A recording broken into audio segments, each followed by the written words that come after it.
Hoje nós vamos estudar a lição de número 9 dessa revista, onde nós estamos vendo sobre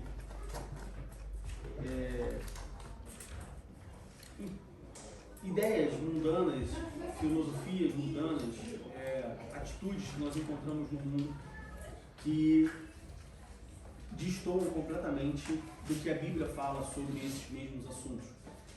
E hoje, na lição de número 9, que tem por título Uma Visão Bíblica do Corpo, nós vamos ver sobre a famosa, não necessariamente sobre isso, mas o assunto envolve ou gira em torno dessa afirmação de que o meu corpo é meu, o meu corpo é minha gêmea. Que é uma frase que eu tenho, vou dizer que quase certeza, 99,99% de certeza que você já ouviu essa frase em algum lugar. Ou você já ouviu, ou você já leu, ou você, com certeza você já recebeu de alguma forma essa frase, meu corpo, minhas regras, nos últimos anos.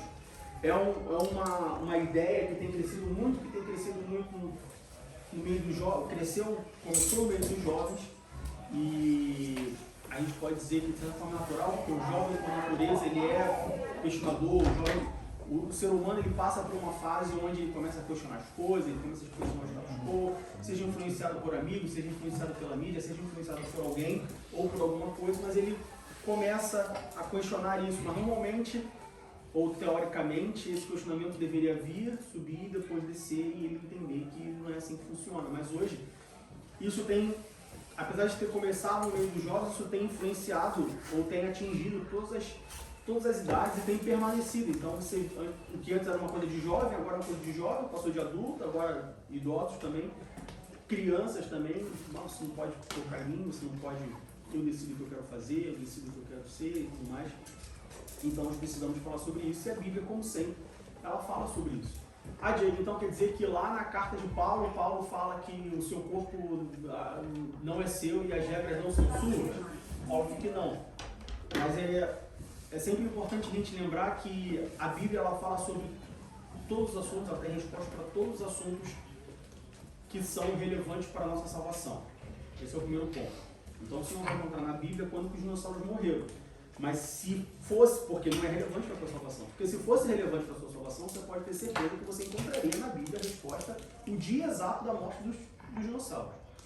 Mas a Bíblia, de novo, ela contém resposta para todas as perguntas, para todos os questionamentos, para tudo aquilo que influencia a nossa salvação. E quando nós falamos do nosso corpo, isso influencia na nossa salvação? Sim.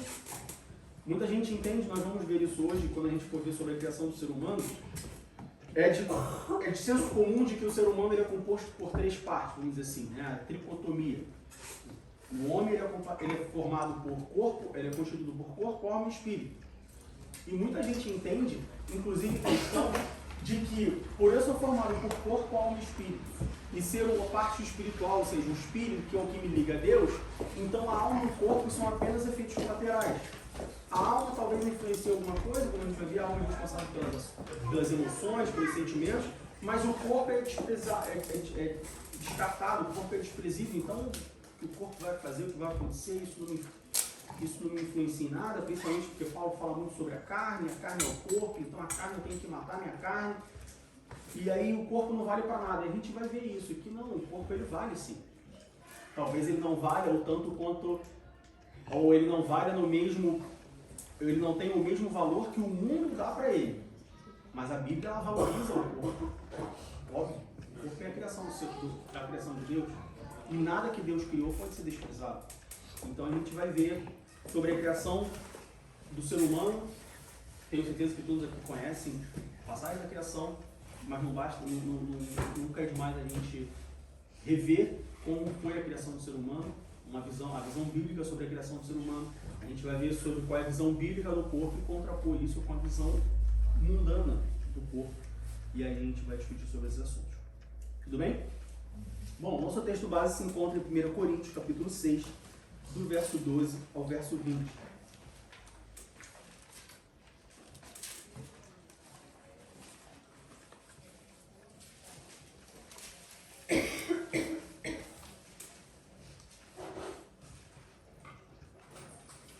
Coríntios, capítulo 6, do verso 12 ao verso 20. que diz assim: todas as coisas me são lícitas, mas nem todas as coisas convêm. Todas as coisas me são lícitas, mas eu não me deixarei dominar por nenhuma. Em algumas versões, nenhuma delas. Os manjares são para o ventre, e o ventre para os manjares. Deus, porém, aniquilará tanto um como os outros. Mas o corpo não é para a prostituição, senão para o Senhor, e o Senhor para o corpo. Ora, Deus, que também ressuscitou o Senhor, nos ressuscitará a nós pelo seu poder. Não sabeis vós que os vossos corpos são membros de Cristo? Tomarei, pois, os membros de Cristo e faloeis membros de uma meretriz? Não, por certo. Ou não sabeis que o que se ajunta com a meretriz faz-se um corpo com ela? Porque serão de dois numa só carne. Mas o que se ajunta com o Senhor é o mesmo Espírito. Fugi da prostituição. Todo pecado que o homem comete é fora do corpo, mas o que se prostitui peca contra o seu próprio corpo. Ou não sabeis que o nosso corpo é o templo do Espírito Santo que habita em vós, proveniente de Deus, e que não sois de vós mesmos, porque fostes comprados por bom preço. Glorificai, pois, a Deus no vosso corpo e no vosso espírito, os quais pertencem a Deus. Bom, como a gente vê no versículo 20 do capítulo 6 de 1 Coríntios, Paulo ele é bem taxativo, Paulo ele é bem didático, bem claro, de que que nós fomos comprados, né? Porque fomos comprados por bom preço. Glorificai, pois, a Deus no vosso corpo e no vosso espírito. Então, Paulo é bem taxativo quando ele fala, olha, Deus ele comprou você todo. Deus ele não comprou somente o teu espírito. A gente tem estudado sobre salvação no estudo de quarta-feira. Nós aprendemos que nós fomos comprados por Deus. Como assim comprados por Deus? Mas uma linguagem figurada para dizer que nós estávamos no pecado, Deus foi lá e nos resgatou. Ele falou, olha, você é destinado a morrer, porque você pecou. Eu estou dando meu filho no seu lugar e agora você está livre. Agora você pode ser meu se você quiser. E nós decidimos ser de Deus ou não. E quando Deus faz isso, Deus não comprou somente o Espírito. Ah, porque o Espírito é o que volta a Deus, porque o Espírito que se comunica com Deus. Então, quando eu morrer, o meu Espírito vai para o céu, meu Espírito vai para Deus. E aí, então, somente o Espírito que foi o que Deus comprou, ele fala. Não, Paulo ele fala, glorificar a Deus no seu corpo e no seu Espírito. Deus ele comprou o pacote fechado. Deus ele falou, não, eu quero só o Espírito, porque é o Espírito que vai voltar para mim. Um dia esse corpo aí vai ser glorificado, um dia esse corpo aí ele vai mudar de alguma forma, então deixa ele para lá. Eu quero só o Espírito, o resto pode continuar. Não, Deus comprou o pacote completo, pacote fechado, corpo, alma e Espírito. 1 Pedro, capítulo 1, versículo 15, nós vamos encontrar Pedro falando o seguinte. 1 Pedro, capítulo 1, versículo 15.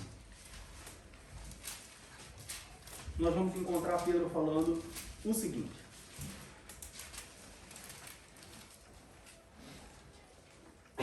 Mas como é santo aquele que vos chamou, sede vós também santos em toda a vossa maneira de viver. E nós já aprendemos, já foi falado aqui mais de uma vez, que todas as palavras na Bíblia elas têm um porquê. Claro, existem traduções diferentes, quando traduz do hebraico para o grego, do hebraico para o português, do grego para o inglês, do alemão para não sei aonde.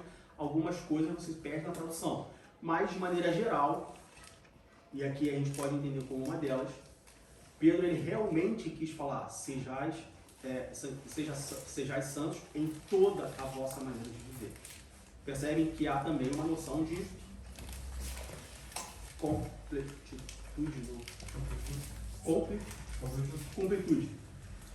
Deus comprou o corpo, a alma e o espírito completo, 100%. E nós precisamos ser santos em toda a nossa maneira de viver. Isso significa que nós precisamos ser santos no corpo, na alma e no espírito. E aí não precisa a gente pensar muito, a gente ser muito inteligente para, bom, de um lado eu tenho Deus comprando o ser humano, resgatando o homem, e querendo que o homem seja santo. E o homem tem que ser santo, corpo, alma e espírito. Do outro lado eu tenho o Satanás, que é o inimigo da igreja, que tudo que ele não quer é que a igreja seja santa. E para ele não, para ele concluir o seu plano de não deixar que a igreja seja santa, ele precisa criar armadilhas, ele precisa criar ideias, ele precisa criar mecanismos para que a igreja não seja santa. Se a igreja tem que ser santa no corpo, na alma e no espírito, vocês acham que Satanás ele vai influenciar somente o espírito? Satanás vai influenciar somente a alma? Ou Satanás vai influenciar corpo, alma e espírito?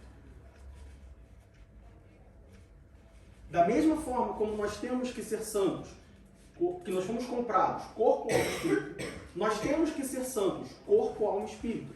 E da exatamente mesma forma, nós vamos encontrar dificuldades, nós vamos encontrar problemas, nós vamos encontrar resistência em sermos santos, corpo, alma e espírito. Isso significa que você pode ser santo no seu espírito, você pode ser santo no seu corpo, mas você pode não ser santo na sua alma. Você pode ser santo no espírito, na alma, mas não no corpo. Você pode ser santo no corpo, você pode ser santo na alma, mas você pode não ser santo no espírito. Nós precisamos entender isso, de novo. Durante muitos anos, Satanás ele tentou que a igreja não tivesse acesso, que o povo de Deus não tivesse acesso à palavra de Deus. Ele não consegue mais fazer isso. Então agora a estratégia dele é de confundir. A estratégia dele, como foi falado, se não me engano, na primeira aula, é de distrair. A estratégia dele é de enganar. Para você olhar para um lado, enquanto ele atua do outro.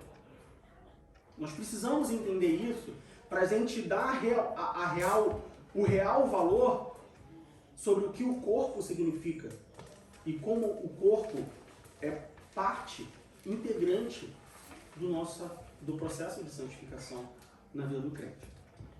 Como foi a criação do ser humano? Vamos voltar lá para Gênesis capítulo 1, versículos 26 e 27. Tenho certeza que todos conhecem essa passagem, porque já leram pelo menos uma vez na vida.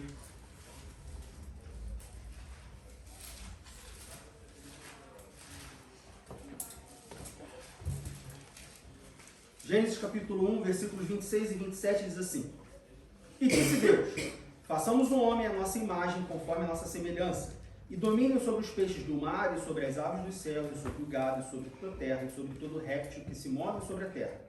E criou Deus o homem à sua imagem, a imagem de Deus o criou, macho e fêmea o criou. Bom, primeiro ponto, quando nós olhamos para a criação do ser humano, nós entendemos que há uma diferença, há um espaço entre a criação e a formação do ser humano. Ou seja, o entendimento que nós temos, pelo menos a Assembleia de Deus tem, nossa declaração de fé assim o diz, é que Deus ele cria a espécie humana, homem e mulher, em um ponto da história. E quando ele cria a espécie humana, ele cria a espécie humana exatamente da forma como nós somos. Claro, o pecado ele destrói muita coisa, ele tem destruído muita coisa. Então quando a gente olha pra gente, a gente não pode entender que Adão era exatamente como eu. Vou explicar. Não é que Adão tivesse 3 pernas, 4 braços, então Adão tinha 6 olhos. Não, olha só. 2 olhos, uma boca, um nariz e tudo mais.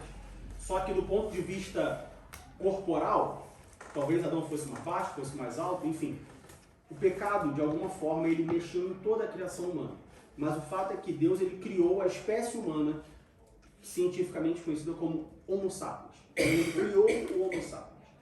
Não existe na Bíblia espaço para o processo evolutivo do homem. O que a ciência, a teoria científica afirma, o que os cientistas afirmam é que o homem ele foi evoluindo ao longo dos anos. Então você tinha um homem mais rústico, e ele foi evoluindo as espécies até chegar ao Homo sapiens. De acordo com a Bíblia, Gênesis capítulo 1, versículo 26 e 27, você pode ter toda a discordância do mundo, a Bíblia nos dá a base para entendermos que Deus ele criou a espécie humana. Ponto. Depois que Deus ele cria a espécie humana conforme a sua imagem e semelhança, passa-se um período de tempo onde nós temos aí no capítulo 2 a formação do Jardim do Éden, e depois que Deus ele cria, ele forma, ele cria todas as coisas, ele cria os animais, as árvores, os peixes, tudo mais, papapá, ele vai lá e forma o homem. Mas a criação não tinha sido feita. A grosso modo, é como se no capítulo 1, versículo 26 e 27, Deus ele criasse a forma. Imagina um processo industrial. Você quer fazer uma peça de ferro fundido, uma ferramenta. Como é que você faz? Ferramenta de carro. Você quer fazer uma biela.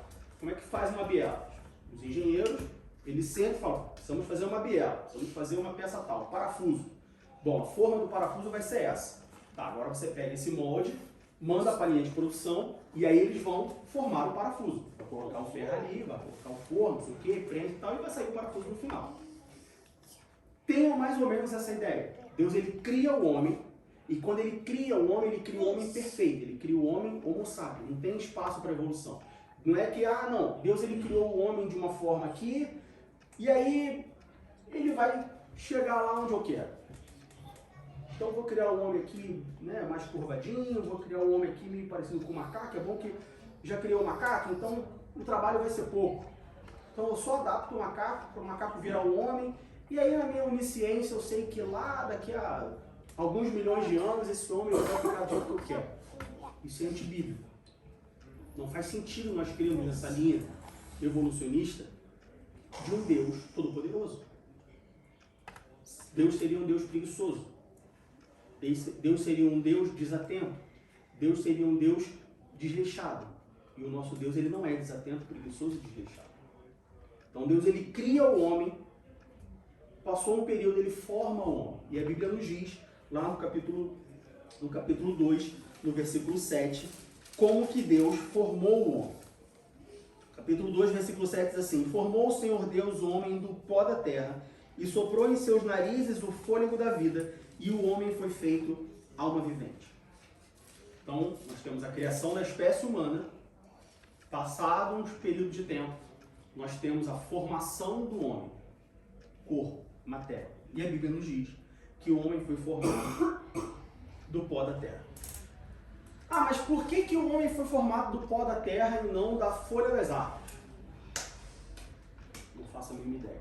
Nós temos uma aplicação disso ao longo da história da Bíblia. Olha só, nós somos pó, ou seja, você não é nada. A gente pode tirar uma conclusão espiritual daí. Diga. Conhece tem uma formação que na verdade é constatada como um fato na química, que diz que, conhece o termo Chomps? Carbono, hidrogênio, oxigênio, nitrogênio... Que dali tem todos os elementos... Todos os elementos vivos do mundo são compostos dessa base. E nós também somos assim. E nós somos assim. Dá para você dizer aí dá para você colocar, digamos assim, uma forma química que, assim como o barro tem esses elementos que o compõem, assim nós temos os mesmos elementos, só que em valores diferentes, que também nos compõem e nos fazem quem somos. Sim. Poderia ser uma explicação. Mas, biblicamente, nós não encontramos, olha só, Deus criou o homem do pó da terra porque X. A gente tem essas... E aí é muito interessante a gente ter esses dados científicos, porque isso acaba servindo como uma forma de defesa da fé cristã, ou como uma forma de credibilizar a Bíblia, a história da criação, né, e o fato da criação e tudo mais. O fato é que nós somos pó. Isso não significa que eu já vi muita gente falando assim, então se eu sou pó, já participei de algumas discussões sobre cremação de corpo. Existe um contexto histórico e tudo mais, e papapá, e aí, né, porque o século XXI e 2022, não é 2022, já bastante tempo, eu devia ser jovem.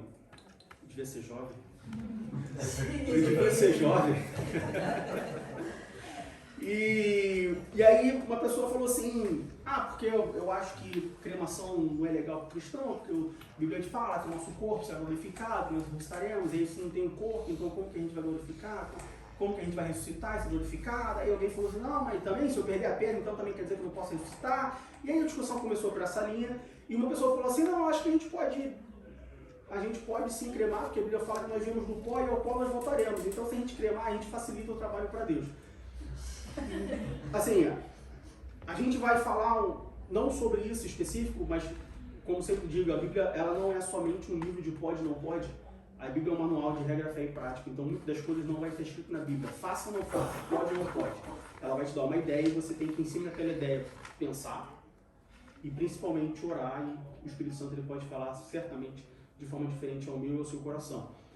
Mas o fato de nós sermos criados do pó, ou seja, termos sido formados a partir do pó, também não valida, ou não é um argumento para que então você pode ser cremado. Somente os cremados, então, é bom. Ah, então eu vou cremar e vou jogar na terra o pó. Que aí vai nascer uma árvore ali. Eu já vi, por incrível que pareça, eu já vi uma empresa que faz isso.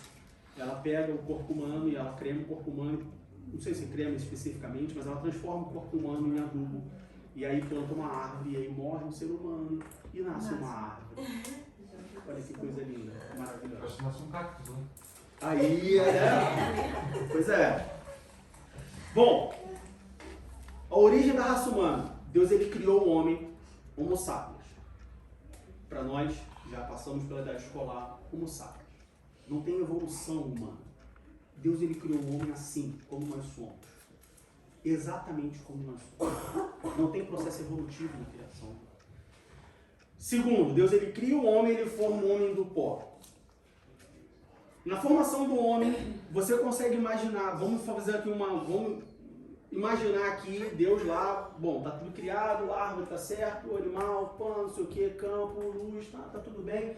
Bom, tá tudo pronto. Agora eu posso criar o homem para colocar o homem aí para cuidar de tudo isso. Vou formar o homem aqui. E aí Deus vai lá, e aí no versículo 7 diz que formou o Senhor Deus o homem do pó da terra. Vocês conseguem imaginar essa formação do homem a partir do pó da terra de uma forma, não vou dizer desleixada, mas não caprichada? Uma forma rapidinho. E ó, tempo esgotando, já criamos tudo. Ih, caramba, o homem, tem que criar o homem.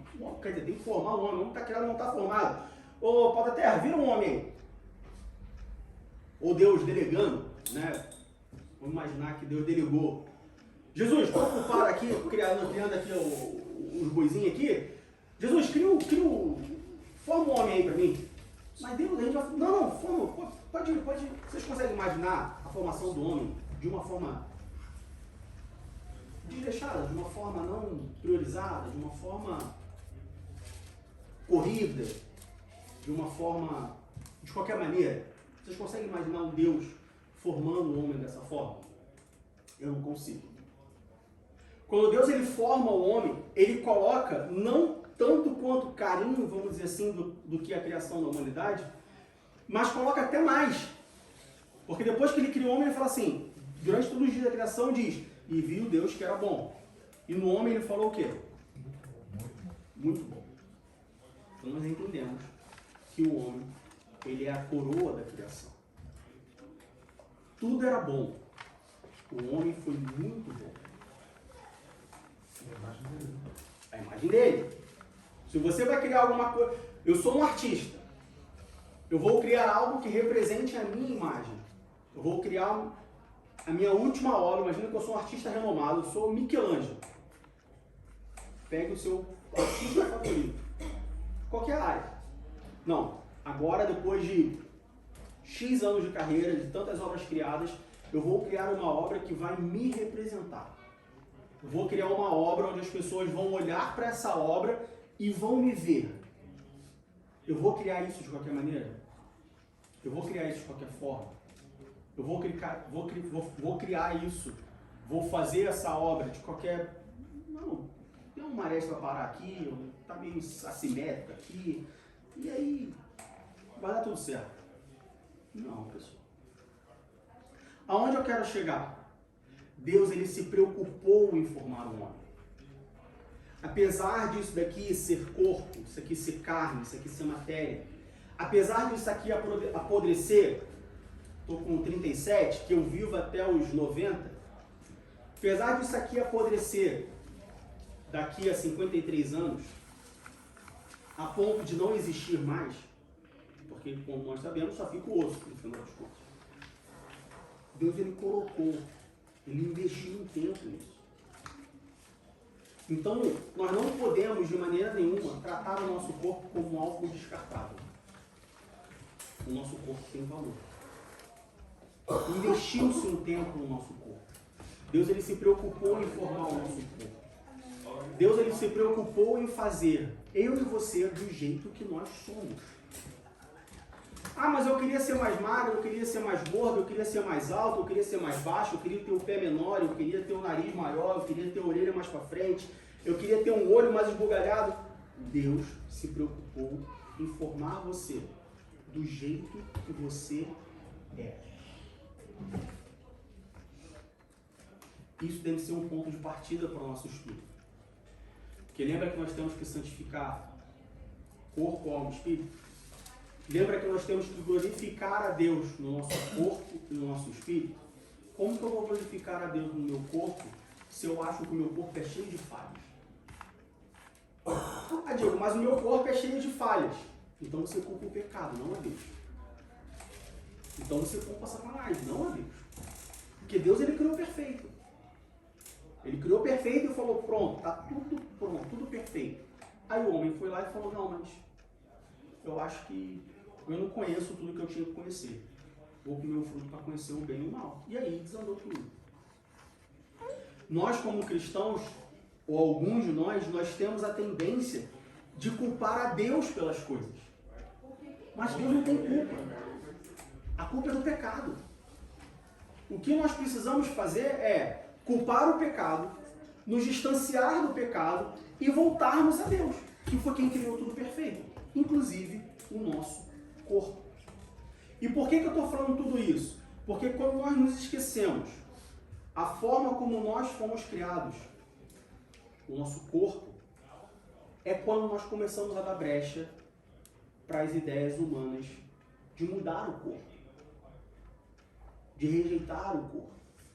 E quando nós fazemos isso, nós estamos dando lugar para uma armadilha de Satanás, que tem como objetivo nos distanciar ou evitar que nós nos santifiquemos a Deus no nosso corpo. Por isso que é importante nós darmos um passo para trás e entendermos como nós fomos criados, por que nós fomos criados, em que condições nós fomos criados, principalmente para que nós fomos criados. Para que você foi criado? Você sabe para que você foi criado? Quem pode me dizer? Não vou falar nós, estou falando você. Para que você foi criado? Quem pode me responder? Diga. Para adorar a Deus. Mas isso é o que você leu, o que você ouviu ou o que você entende?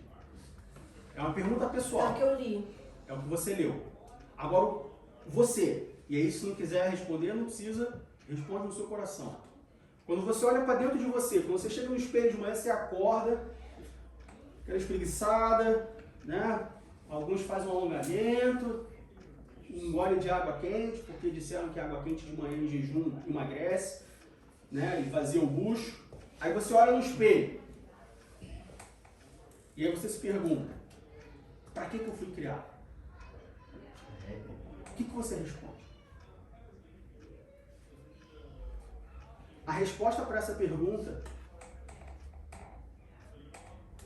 influencia diretamente sobre a visão bíblica do corpo. Para que eu fui criado? Para quem eu fui criado? Todos nós deveríamos ter uma resposta. De novo, não é a resposta que você ouviu. Não é a resposta, eu fui criado para louvar e adorar a Deus. Li isso em algum lugar. Um pregador falou isso para mim. Tudo bem, é válido. Você pode usar isso como ferramenta, como auxílio para construir a sua pergunta. Então, você não pode viver, o ser humano não pode viver do que ele ouve, do que ele lê. Ele tem que construir a sua própria ideia, tem que construir a sua própria... Porque se você viver algo que foi construído por outro, e você apenas pegou aquilo ali, em algum momento aquilo vai ser questionado e você não vai conseguir defender aquilo ali. Um exemplo bem esdrúxulo. Meu time é Botafogo. Se eu não tiver convicção do porquê que eu torço pro Botafogo, eu não duro um ano.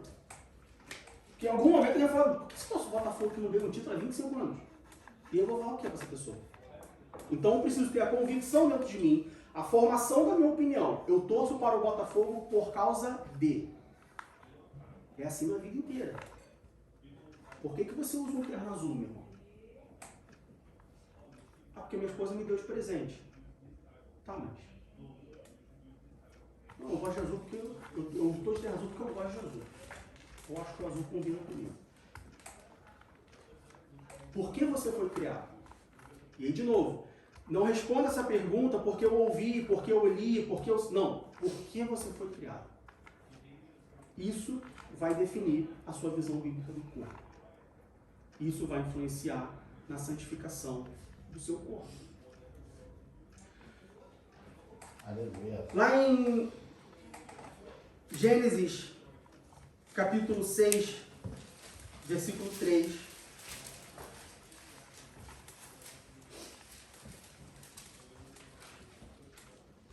Gênesis, capítulo 6, versículo 3. Deixa eu ver. Uma outra passagem, acho que talvez vai ser melhor. Abre em Salmos 78, 39.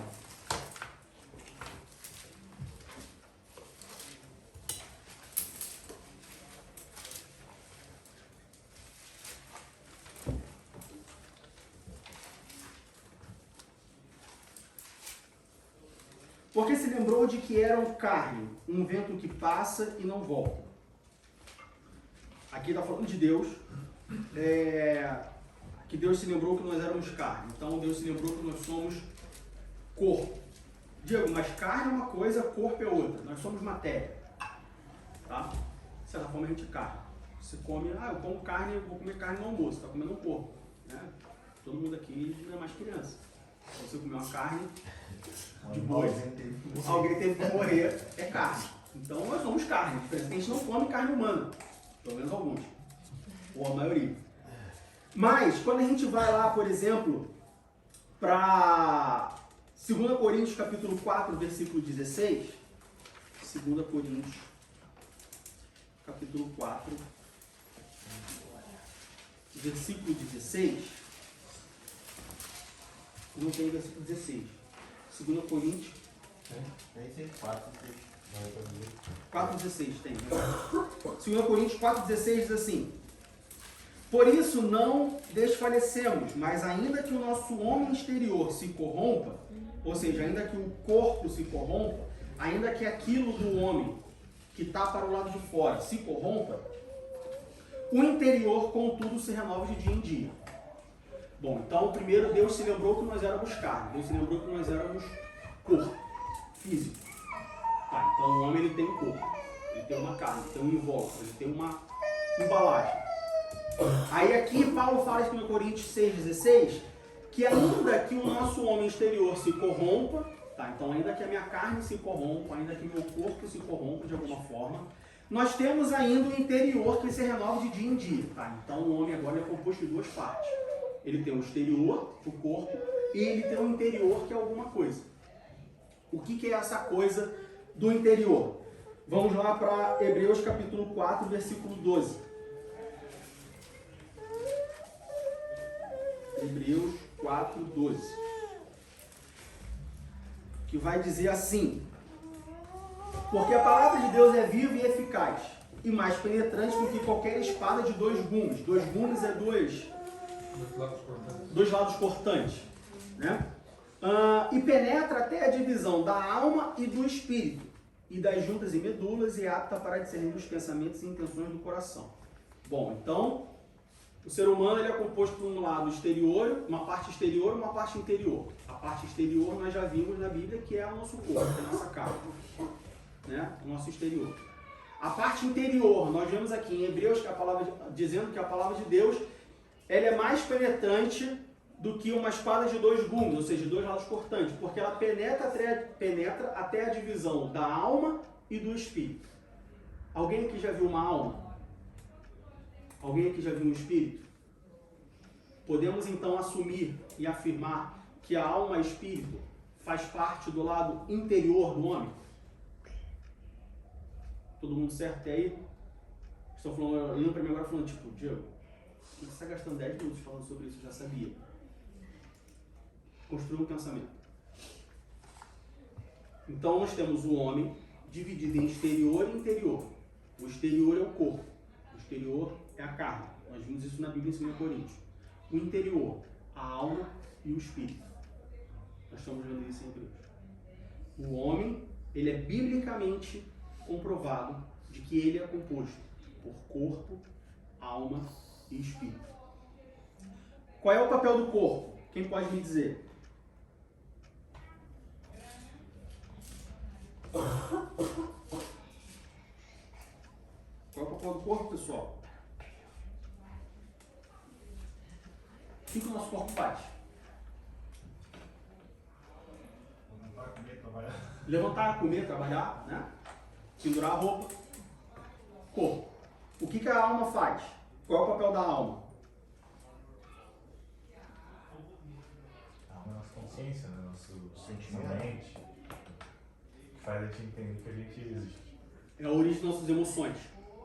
Se você chora, é a sua alma que fala para o seu corpo chorar. A alma fala, corpo, chora. Tô triste. Lágrima no olho. Corpo, olha só, tô feliz. Abre a boca aí e bota os mentex para fora. Corpo, olha só, tô em depressão. Desliga todas as funções. Para baixo, cansaço. A alma é o fruto das nossas emoções. Emoções, sentimentos. Corpo, vai lá e dá um abraço no Franz, porque eu gosto muito dele. Aí o corpo vai lá, abraça ele. Corpo, vai lá e dá um beijo na Fabiana, porque eu amo aquela mulher. O corpo vai lá e dá aqui na Fabiana. Então o corpo é a parte física, ele faz as coisas. Mas ele faz porque ele quer fazer? Não, ele faz porque ele tem uma alma que fala para ele o que fazer. Sentimentos, as emoções, tá com raiva, tá feliz, tá triste, tá chorando, tá alegre, amor e tudo mais. E o espírito, ele faz o quê?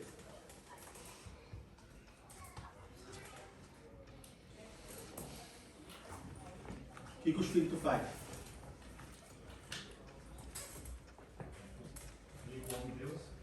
Ele é a parte que liga o homem a Deus. Mas ele, no dia a dia, o que a gente pode falar que o espírito faz? Briga com a carne. Hã? Briga com a carne. Brincar com a carne é uma boa.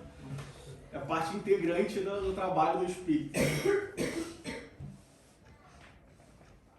Hoje de manhã, quando você acordou, o que o seu corpo, o que a sua alma, o que o seu espírito fez?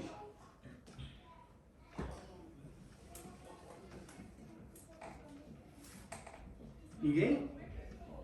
Bom, pessoal, pode falar, mano. Quando você acordou hoje de manhã, a sua alma falou, hora de acordar, seu corpo abriu os bilhão, acordou. Aí você se deu conta que hoje é domingo. E aí o que aconteceu dentro de você, corpo, alma e espírito? Aí, Quem falou? O corpo, a alma e o espírito. O espírito falou, vamos para a casa de Deus. Aí a alma falou o quê? Tá frio. A alma falou assim, Chovendo. tem certeza? Olha a temperatura. Aí o corpo fez o quê? Olhou a temperatura. Espreguiçou.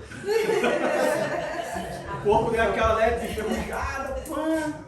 Aí o corpo falou, então alma, tá 5 graus. Tá chovendo. Aí a alma falou assim, então puxa a coberta e dorme mais 5 minutinhos. Aí o espírito falou assim, precisamos ir para a igreja. Aí a alma falou assim, mais 5 minutinhos. Aí o espírito falou assim, já passaram 10. Nós precisamos ir à igreja. E aí a gente pode imaginar ou deduzir que em algum momento o espírito venceu. Porque você está aqui. Aleluia. Entenderam o papel do corpo, da alma e do espírito? Sim ou não? Amém. Amém? Vamos voltar lá para Pedro. 1 Pedro. Nós temos que se santificar em quê? Toda a nossa maneira de viver. Nós temos que santificar, lá em 1 Coríntios, corpo, alma e espírito. Então a gente pode entender que corpo, alma e espírito, eles têm que falar a mesma língua. Eles têm que estar alinhados. A briga entre corpo, alma e espírito sempre vai existir. Isso é natural do ser humano, influenciado pelo pecado. Então, em algum momento, o espírito vai falar assim, vamos para a igreja. A alma vai falar, não, hoje não dá. Hoje estou meio depressivo, hoje não quero. O corpo vai obedecer. Em algum momento, a alma vai falar assim, o espírito vai falar assim, vamos para a igreja. A alma vai falar assim, eba, vamos para a igreja. O corpo vai falar assim, ih, galera, hoje não dá. Tô doente. Em algum momento, o corpo vai falar assim, vamos para a igreja. Vamos lá, tô bem. A alma vai falar assim, vamos para a igreja. Legal, eles tocam uma música bacana lá, tem um pessoal animado, hoje eu tô disposto. O espírito vai falar assim, quero não. Não tem nada que me faça, não tem nada que me prenda lá. Vou lá pra quê? Vou lá fazer o quê? Nós temos que santificar corpo, alma e espírito. O fato do espírito ser aquilo que nos liga a Deus não significa que ele está ligado em Deus. Significa que ele é a interface, ele é o meio pelo qual o homem se liga a Deus. Uma tomadinha, né? É uma tomadinha. 3 pinos. Macho e fêmea. Puf, conectou, energia passou. Mas às vezes a tomada está fora do buraco. Às vezes o pino da tomada está quebrado. Às vezes entra em curto-circuito. Esse espírito definitivamente não é o Espírito Santo. Não é o Espírito Santo.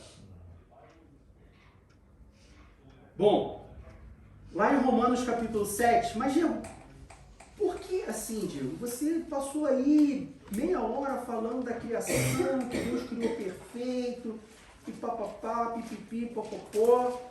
Por que isso acontece? Eu queria entender por que hoje de manhã teve essa reunião, hoje de manhã teve esse embate entre corpo, alma e espírito. Isso acontece comigo constantemente. Romanos capítulo 7, do verso 20 ao 23. Diz assim, ora, se eu faço o que não quero, já o não faço eu, mas o pecado que habita em mim. Acho então esta lei em mim, que quando quero fazer o mal, o bem, o mal está comigo, porque segundo o homem interior tenho prazer na lei de Deus. Quem que é o homem interior? Alma e espírito. Mas vejo nos meus membros outra lei que batalha contra a lei do meu entendimento e me prende debaixo da lei do pecado que está nos meus membros. O apóstolo Paulo, ele já falava, ou ele falou na carta aos Romanos, exatamente sobre essa discussão que aconteceu hoje de manhã. Tem hora que o espírito e a alma quer, mas o corpo não quer. Tem hora que o corpo quer, mas a alma não quer. Tem hora que a alma e o espírito grita falando assim, não faça, mas o corpo fala, mas tá tão gostoso. Mas tá legal. Vamos fazer. Então isso que acontece não é uma coisa, isso só acontece comigo. Não, assim, você é muito importante para Deus, mas isso acontece com todo mundo. Isso só não acontece com animais, por exemplo. Animais não têm espírito. Então não tem como o espírito brigar com o corpo e a alma. Animal não tem espírito, tá, pessoal? Animal tem corpo e alma. Isso é o que nos difere dos animais. O seu gatinho, ele não vai morar no céu. Não existe um céu para gatinhos. Não existe um céu para peixinhos dourados. O peixinho dourado, se ele pular para fora do aquário, ele vai morrer asfixiado. E acabou a existência dele. Acabou. Ele não vira purpurina, ele não vira estrelinha, ele não vai para o céu. Não existe céu de bicho. Porque o céu é para o homem. Porque o gatinho, o cachorrinho, o peixinho, ele foi bom na criação. Mas o homem, ele foi muito bom. O homem, ele foi criado à imagem e semelhança. Portanto, não confunda homem com bicho. Homem tem o seu lugar, bicho tem o seu lugar. A gente, na semana passada, o Luiz falou sobre transgênero. E pessoas que têm a transespécie. A pessoa, ela quer ser um bicho. Ela está se rebaixando a um bicho. Deus, ele colocou tanto esforço em você para você falar assim, não, agora eu quero ser um cachorro. Está se rebaixando. Então, por que isso acontece conosco? Por que nós temos essa briga interior? Por que que, como Paulo fala aqui, a carne quer fazer, mas o homem interior não quer fazer? A carne quer fazer, mas o homem interior não quer fazer, e aí um quer fazer, o outro não quer, e fica essa constante briga, esse constante embate. Por que que isso acontece? Por que que isso acontece? Pelo pecado. Ou seja, o pecado, ele corrompeu toda a criação de Deus. Inclusive, corpo, alma e espírito. E por isso, nós temos esse embate. Mas se a gente for em 1 Pedro capítulo 1, versículo 15 ao 25,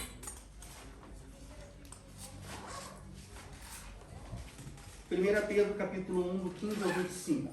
E aí é muito interessante porque, eu não sei se já aconteceu com vocês, comigo já aconteceu e acontece. Existem alguns momentos que você chega de frente, ou pelo menos que, de novo, já aconteceu comigo, já acontece comigo. Às vezes eu vejo alguma coisa, eu estudo, eu leio e tal, e aí chega um momento que eu falo assim, caramba, não tem solução. Não tem o que fazer. Na vida, imagino que na vida cotidiana, no nosso dia a dia, tem momentos que você chega e fala, ó, agora não tem o que fazer. Estou dirigindo um carro na autobahn a 240 por hora. O carro perdeu o freio. Não tem o que fazer, amigo. Tipo, segura, ora, né? Mas não tem o que fazer. Não tem o que você... Assim, você tem que fazer, você pode orar. Mas você não tem como fazer ativamente alguma coisa. E o interessante...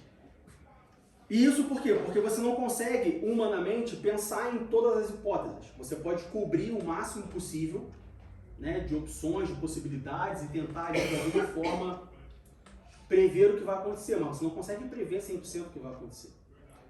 Isso é muito comum, por exemplo, em engenharia da computação. Né? Irmã Luz, programadora, ela sabe muito bem. Você escreveu um código, você escreveu um programa, você escreveu um aplicativo. Por mais que você tente prever tudo que vai acontecer, você consiga ali, né, cercar tudo, eventualmente alguma coisa acontece e aí não tem o que você fazer. Mas interessante que com a palavra de Deus não é assim, né? E isso é bom e é ruim. Isso é bom porque nos momentos em que nós encontramos situações que a gente fala assim, caramba, não tem o que fazer, a palavra de Deus fala assim, não, tem o que fazer. E isso é ruim porque em alguns momentos tudo que a gente quer é não ter o que fazer. E a Bíblia fala assim, não, se você quiser, você pode. 1 Pedro, capítulo 15. 1 Pedro, capítulo 1, do verso 15 ao verso 25, diz assim, mas como é santo aquele que vos chamou, sede vós também santos em toda a vossa maneira de agir. E aí você fala assim, entendi, Diego, mas você acabou de me dizer que é bíblico. O corpo lutar com a alma e o espírito. Então Deus criou corpo, alma e espírito. Pedro falou que nós temos que ser santo em toda a nossa maneira de viver. Paulo falou que a gente tem que ser santo no corpo, na alma e no espírito. Mas você acabou de provar biblicamente que corpo, alma e espírito eles vão viver em constante atrito. Então não tem o que eu fazer. Tudo que eu posso fazer é pedir oração no culto da igreja. Falar, pastor, ora por mim, porque eu estou tendo dificuldades. É a única coisa que eu posso fazer. Aí vamos para 1 Pedro, capítulo do 16 em diante. Porque está escrito, sede santos, porque eu sou santo. Primeira coisa, se Deus falou sede santos porque eu sou santo, é porque é possível ser santo. Porque se não fosse possível, Deus seria mentiroso. Se eu chegar para o Franz e falar assim, Franz, construa um foguete agora, sozinho. Você consegue construir um foguete sozinho?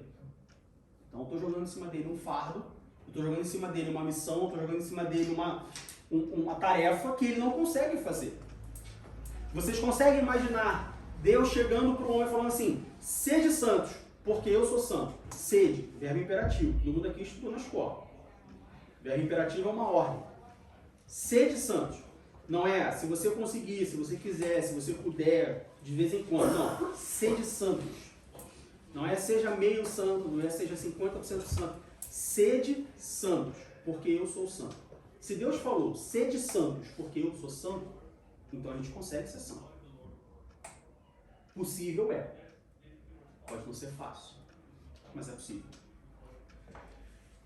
Mas como é santo, porque escrito está, sede santos porque eu sou santo. E se invocais por Pai aquele que sem acepção de pessoas julga segundo a obra de cada um, andai em temor durante o tempo da vossa peregrinação. Versículo 18. Sabendo que não foi com coisas corruptíveis, como prata ou ouro que fostes resgatados da vossa vã maneira de viver, que por tradição recebestes dos vossos pais, mas com o precioso sangue de Cristo, como de um cordeiro imaculado e incontaminado, o qual, na verdade, em outro tempo foi conhecido, ainda antes da fundação do mundo, mas manifestado nesses últimos tempos por amor de vós. E por ele credes em Deus, que o ressuscitou dos mortos, ele deu glória para que a vossa fé e esperança estivessem em Deus, purificando a vossa alma na obediência à verdade, para amor fraternal não fingido. Amai-vos ardentemente uns aos outros com um coração puro, sendo de novo gerados não de semente corruptível, mas da incorruptível, pela palavra de Deus viva e que permanece para sempre. Porque toda a carne é como erva, e toda a glória do homem como a flor da erva. Secou-se a erva e caiu a sua flor, mas a palavra do Senhor permanece para sempre. E esta é a palavra que entre vós foi evangelizada. Corpo, alma e espírito precisam ser santos. Deus fala, sede santos. Mas nós vimos que o corpo, alma e espírito também brigam constantemente para serem santos. Por que eles brigam? E vocês me responderam, por causa do pecado. Mas o que o sangue de Jesus fez na cruz do Calvário? Então não tem desculpa. Corpo, alma e espírito precisa ser santo. Deus ele fala, sede santos porque eu sou santo. Paulo fala, olha, mas eles brigam. Já vou te avisando. Por que eles brigam? Eles brigam por causa do pecado. O pecado faz com que eles briguem. Tá, mas Jesus Cristo ele venceu o pecado. Não é isso que nós queremos? Jesus Cristo morreu e ao terceiro dia ressuscitou. Para quê? Para que a gente tivesse salvação. A nossa redenção. O que a redenção faz? Nos redime de quê? Dos pecados. Então, o pecado causa a briga entre o corpo, alma e espírito para não serem santos. Mas Jesus Cristo venceu o pecado. Então é possível. Não só é possível, como Pedro dá o caminho. Olha, o caminho é Deus. Se você chegar a Deus, você consegue vencer o pecado. Ah, Diego, então você é santo? Não. Assim como o pastor também é santo. Assim como ninguém aqui é santo. Ah, mas e o São Benedito? Não. Chamaram ele de santo, daí ele ser santo é outra coisa. Meu filho me chama de melhor jogador do time. Daí eu ser, existe uma diferença bem grande. Minha filha me chama de herói. Daí eu ser herói, até entrar uma barata dentro de casa e desconstruir. Ainda bem que a gente mora na Alemanha, pelo menos não entrou barata lá em casa. Senão vai desconstruir mais da menina, coitada. Não é porque a gente fala algo aqui em cima que a gente segue fielmente o que a gente fala. Deveria. Óbvio. Essa é a nossa luta, né? Essa é exatamente a nossa luta. Todos nós temos uma luta constante entre corpo, alma e espírito. Causada por quem? Pelo pecado. E quem venceu o pecado? Jesus Cristo na cruz do Calvário. Então é possível. Ah, meu irmão, mas só, é a famosa, né? Você não me conhece. Você não me conhece, entendeu? Assim, o meu espírito, ele é muito bom, a minha alma é muito boa, mas o meu corpo está destruído. Mas Jesus venceu na cruz do Calvário. Ele te ajuda. Não é só, o corpo eu consegui resolver. O espírito eu consegui resolver, mas a alma, meu coração, amargo, isso aí não dá para resolver. Dá para resolver. Claro que dá. Jesus Cristo é contra o Calvário. O sangue dele não foi para vencer o pecado somente do espírito, somente do corpo. Da alma também. Se você quer outra coisa. Se você quer outra história. E assim, não é um discurso coach de você pode tudo que você quer, né? Tinha uma música da Xuxa. Tudo posso ser.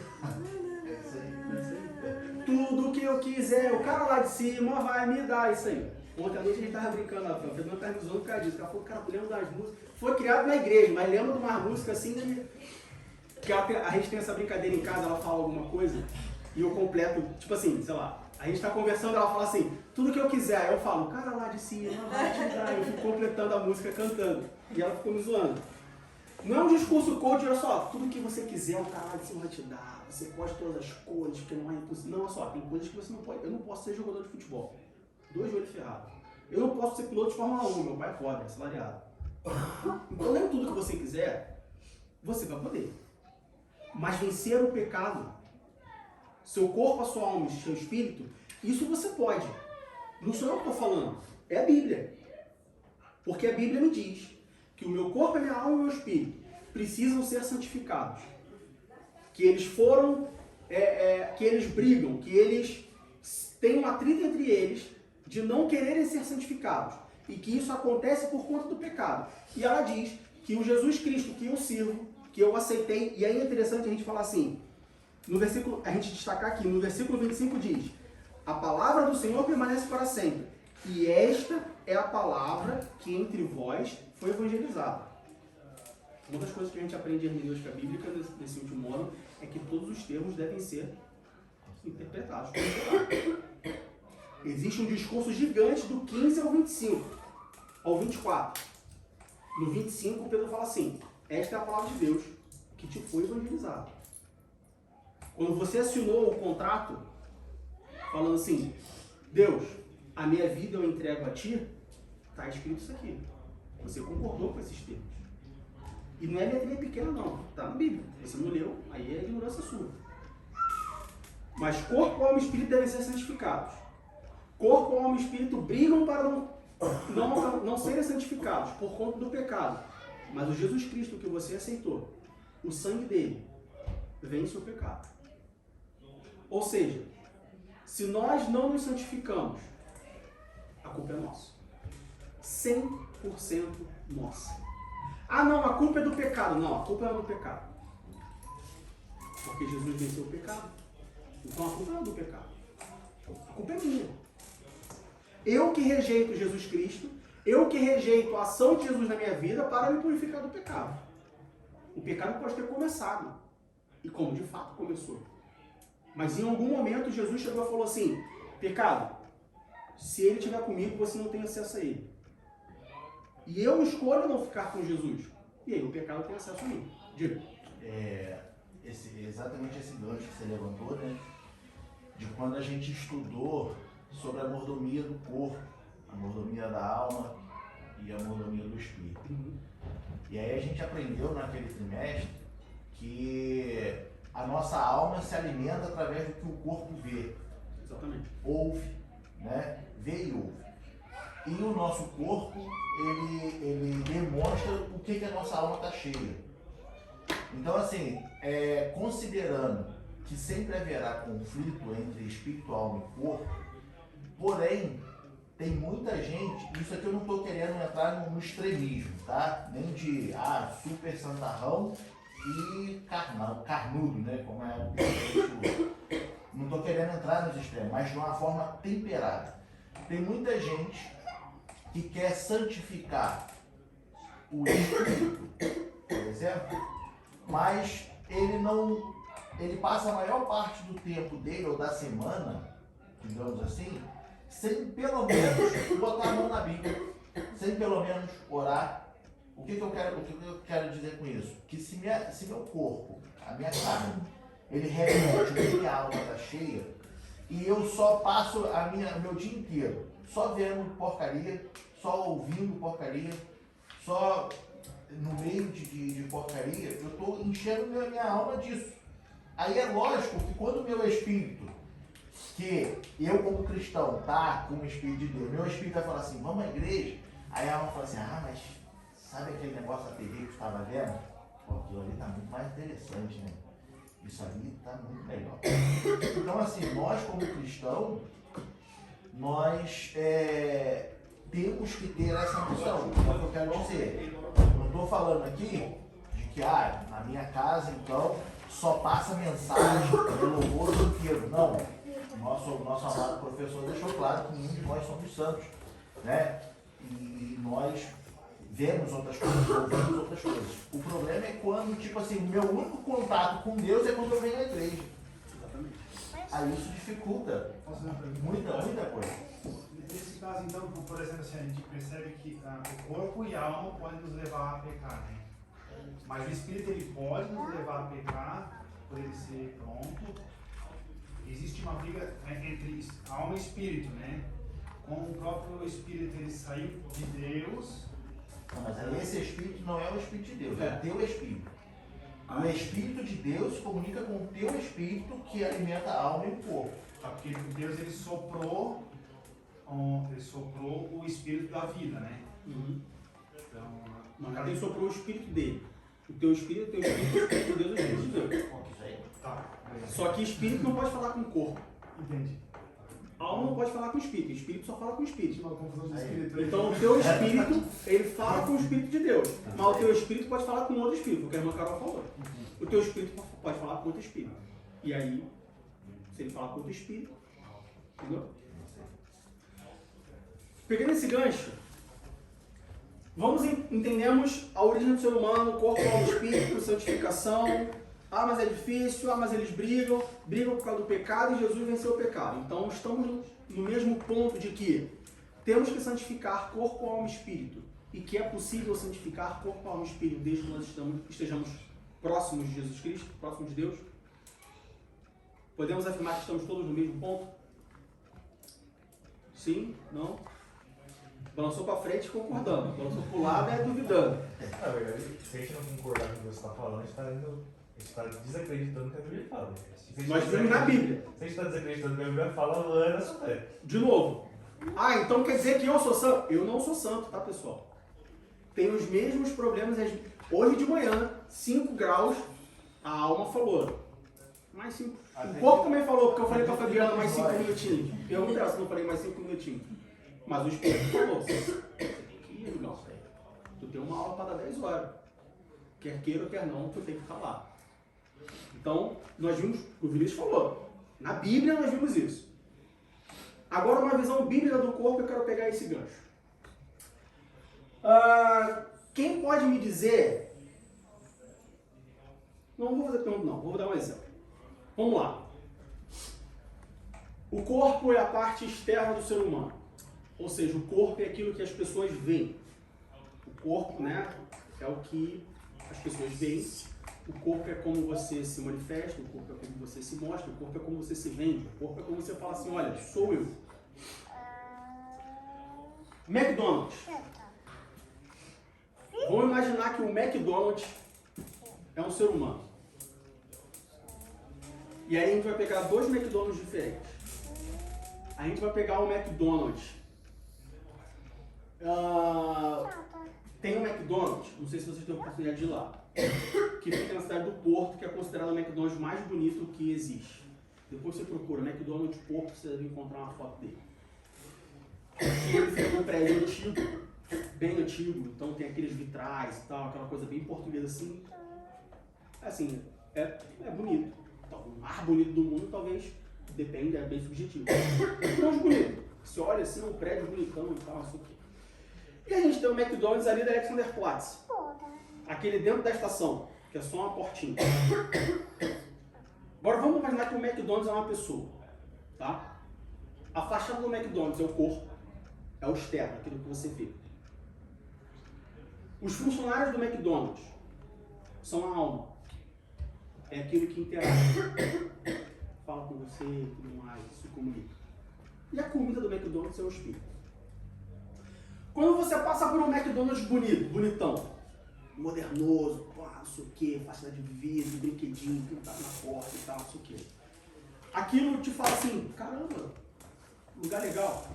Imagina que você não conhece McDonald's. Você passou por um restaurante chamado McDonald's. Mzão, dourado, vermelho, uma fachada bonita. Quando você passa por esse McDonald's, por esse restaurante, aquilo te chama atenção? Sim ou não? Imagino que vai te chamar atenção. Nossa, restaurante bonito. Tô com fome. Restaurante bonito. Aí você entra no McDonald's. Aí tá a pessoa lá. Bom dia, senhor. O que você quer comer hoje?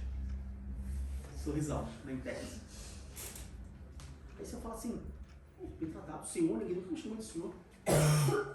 Minha mulher sempre me chamou de traste. Minha mãe sempre me chamou de peste. Aí vem uma pessoa que eu nunca vi na vida e fala, bom dia, senhor. Ó, estamos na Alemanha mesmo? Aí você fala assim, eu quero. Aí você olha assim, o painel tá lá, né? 2 hambúrgueres, alface, queijo, um molho especial, cebola, Felix, novo pão com gergelim. O Big Mac. Bonitão assim, pá. Aí você vai e pede. O cara tem sanduíche ali. Aí chega o sanduíche. E você come o sanduíche. O sanduíche é gostoso ou não é? Sim ou não? Sim. É gostoso o sanduíche do McDonald's? É gostoso ou não é? Sim. É. Beleza. Uma pessoa.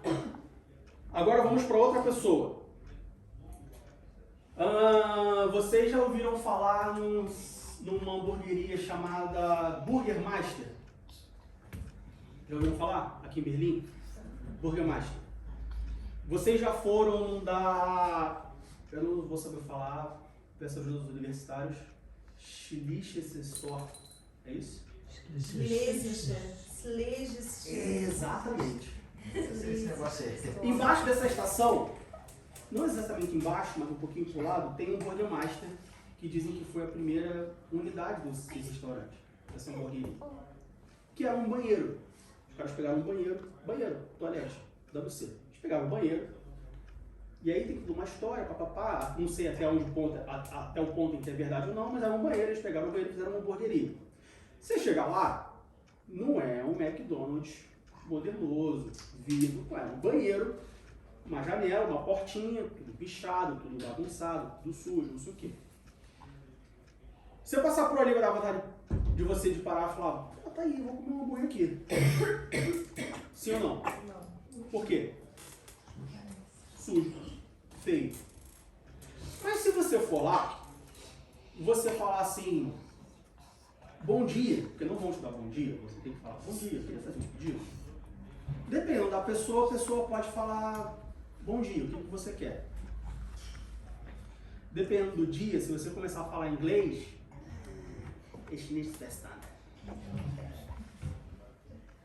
mas vamos dizer que você conseguiu, né, fazer o pedido. Se você pedir, olha, modéstia à parte, eu gosto de hambúrguer e tenho, né, uma classificação pessoal aí, eu diria que ele é melhor que o McDonald's. Mais ou menos o mesmo preço, um pouquinho mais caro talvez, mas é mais gostoso. Ou seja, o exterior, o corpo, não é legal. A alma, mais ou menos. Mas o espírito, a comida, é melhor. O que eu quero dizer? Corpo, alma e espírito. Exterior e interior. O corpo, ele importa. O corpo é o que as pessoas veem. O corpo é como você vende o seu produto. O McDonald's vende como o melhor produto do mundo. Ainda que ele não seja. O gosto pode ser bom. Mas nutricionalmente é um lixo. Mas ele vende como algo bom. E porque ele vende como algo bom, porque o exterior é bom, as pessoas entram. E porque a alma trata bem, é simpático, é alegre, é cordial, as pessoas compram. Mas recebem uma comida ruim. Caraca, esse cara é bom mesmo. O Burger Master, ele não faz a mínima questão de te vender. Você só vai lá se você conhecer. Ele não está preocupado em te vender. Se tu não der bom dia para ele, ele não te dá bom dia. Se tu não falar alemão com ele, ele não vai falar alemão contigo. Mas a comida é boa. Não estou falando que hambúrguer é bom, que lá, não. Tem esse dia eu falo que eu só posso comer hambúrguer mais. Não. Né? Nutricionalmente é uma carne fresca, mais temperado, sabor mais gostoso. Uma comida diferente. Eu particularmente prefiro o Burger Master do que o McDonald's. O exterior, ele importa. O exterior, ele vende. O exterior, ele manda uma mensagem. Ah, mas é só carne. Mas ele importa. Porque se ele não for santificado, porque se o corpo não for santificado, as pessoas não vão entrar no local para comer. Se o corpo não for santificado, as pessoas vão olhar e falar assim, aquilo ali não presta. Se o corpo não for santificado, as pessoas vão falar assim, dali não pode sair nada bom. Isso acontece todos os dias com restaurante, por exemplo. Quantas vezes eu entrei no restaurante e a comida era cara e ruim, mas o restaurante era lindo. O atendimento, primeira classe. E quantas vezes eu almocei num restaurante chamado Blue, no centro da cidade, no Rio de Janeiro, que a gente brincava de popô de fora, porque você sentava num balcão assim, que era uma almofadinha desse tamanho assim, mal cabia metade do, né, do acessório sentacular, que dava câmera, que doía no final do almoço, doía. Que o garçom pegava o arroz assim com a mão e colocava no prato. Mas a comida era maravilhosa. Mas o lugar foi, as pessoas não iam. Só ia quem conhecia. Mas a comida era boa. Meus irmãos, o corpo importa sim. O corpo importa porque não é teu. O apóstolo Paulo fala, fostes comprado por bom preço. E Deus comprou o corpo ao espírito. Então o corpo importa porque não é teu. Como o nosso pastor falou, nós já tivemos uma lição inteira sobre isso, uma revista inteira sobre isso. Mordomia cristã. Nós somos mordomos do nosso corpo. Ah, mas o corpo é a carne, mas o corpo é pecaminoso, mas o corpo... Paulo diz que o que o Espírito quer fazer, o corpo não faz e tal, o corpo a gente joga fora. Mas no dia do juízo, Deus ele vai pedir conta do seu corpo. Porque ele comprou o seu corpo, a sua alma e o seu espírito. Se ele comprou, vale para ele. Você diz que não vale nada, mas vale. É igual o filho quando perde um brinquedo que ganhou de aniversário, de presente. Pro filho, eu perdi. Não, perdeu não, eu gastei dinheiro. Cadê o presente? Cadê o brinquedo? Ah, mas é uma pecinha pequenininha. Não interessa, mas veio, eu quero. Não quero. Acha o brinquedo aí, Tu fala pro teu filho, não, tudo bem, não tem problema não, filhão. Semana que vem eu te dou outro. Tu fala isso pro teu filho. Se fala, tá errado. Tá ensinando errado. O corpo importa. O corpo tem valor. E o corpo vai ser cobrado. Ah, então Deus vai cobrar o que eu faço com o meu corpo? Vai. Por que ele vai? Porque ele foi comprado. Por um bom preço. Por que ele vai? Porque 1 Coríntios capítulo 6, versículo 13. 1 Coríntios capítulo 6, versículo 13. No final do versículo, na parte B do versículo diz assim: mas o corpo não é para a prostituição, senão para o Senhor, e o Senhor para o corpo. Deus ele vai cobrar porque ele comprou, ele pagou, e não foi barato. Deus ele vai cobrar porque o corpo é dele. Deus vai cobrar porque o corpo é templo dele. O nosso corpo é templo do Espírito Santo. E aí um ponto interessante que aqui a gente vê no final do versículo diz que o corpo não é para a prostituição. E muita gente acha, então se eu não estou prostituindo, está tudo bem. Não, prostituição aqui tem tom de idolatria. Lembre-se disso. Prostituição na Bíblia significa idolatria. Então, por mais que prostituição significa prostituição, do jeito que a gente, prostituta. Então se eu não sou prostituto, tá tudo bem com eu fazer o que quiser com o meu corpo. Se eu não posso prostituir o meu corpo. Não, prostituição também tem sentido de idolatria na Bíblia. Então, quando você pega o seu corpo e você não faz o seu corpo aquilo que você deveria fazer e faz outra coisa completamente diferente daquilo que foi programado para fazer, daquilo que foi requerido para você fazer, isso é uma idolatria. O que é uma idolatria? É você adorar, é você dar glória a uma coisa diferente de Deus. É isso? Então, se o meu corpo ele é templo do Espírito Santo, se o meu corpo é templo de Deus, e eu devo usar o meu corpo para glorificar a Deus, e eu uso o meu corpo para fazer qualquer outra coisa que não seja glorificar a Deus, é uma idolatria, prostituição. Diga. Prostituiria, vender o corpo não apenas sexualmente, mas para qualquer coisa que não seja de natureza própria. Exatamente. Quando você faz com o seu corpo qualquer coisa diferente daquilo que ele foi planejado para fazer, você está caindo em idolatria, prostituição. De novo, não prostituição sexual. É que nós entendemos que prostituição é somente a prostituição sexual. Mas prostituição na Bíblia tem um sentido espiritual de idolatria. Então, o corpo foi comprado por Deus, o corpo é templo do Espírito Santo.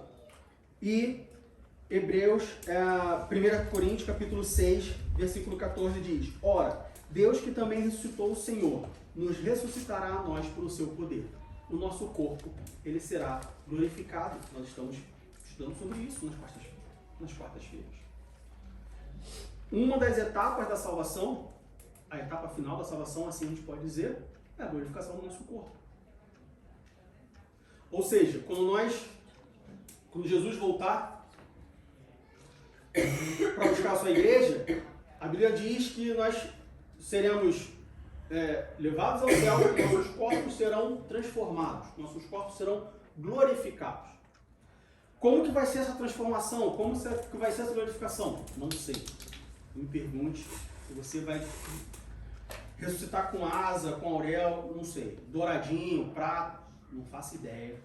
Porque eu era gordinho, quando eu ressuscitar, eu vou ressuscitar mais fortinho, né? Todo mundo, 1,90 m, não só. Não faço ideia. A Bíblia diz que o nosso corpo será glorificado, que o nosso corpo será transformado. Eu vou fazer não que a Bíblia diga isso. Estou apenas fazendo uma alegoria para a gente poder chegar ao entendimento.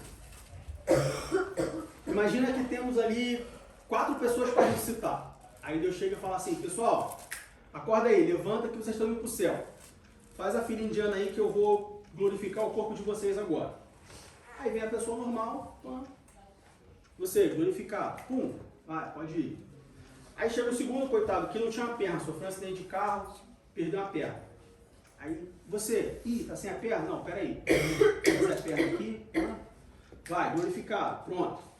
Aí vem o terceiro. Aí o terceiro tá com o corpo todo, né? Tá todo destruído. Rapaz, isso aqui dá mais trabalho, mas vamos lá, bota aqui, passa aqui como é que é? Argamassa. Passa argamassa aqui, passa um prime, não sei o que, um molhinho de tinta, não sei o que, pronto, vai, glorificado. Aí vem o quarto. Aí o cara é aquele lá, eu vi, já tem tempo já, não sei se vocês já viram, tem um casal no Brasil, acho que é do Sul, que eles modificaram o corpo inteiro. Tatuado, aquelas coisas todas lá. Ele botou uns chifres e tal, ele formou um nariz, aí a língua é partida. Aí eu vi uma que tem um buraco aqui assim, que ela botava a língua no buraco, assim. Assim, todo disforme. Aí eu falei, rapaz, aqui agora eu vou gastar um tempinho, né? Porque vamos tirar as tatuagens, o corpo inteiro, papapá. Mas tem um brinco aqui na orelha, tá? Vamos botar aqui uma massinha aqui, mas esse aqui não é brinco, é aquele azarrador assim, tá? Pendurado, né? Não, vamos lá então. Bota a massinha aí, cola, não sei o que, desfaz isso aqui,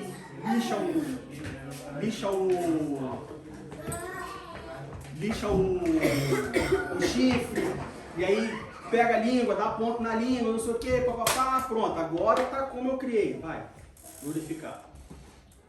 Olha o trabalho que deu. De novo, pessoal, eu estou falando que vai ser assim. Estou fazendo uma alegoria.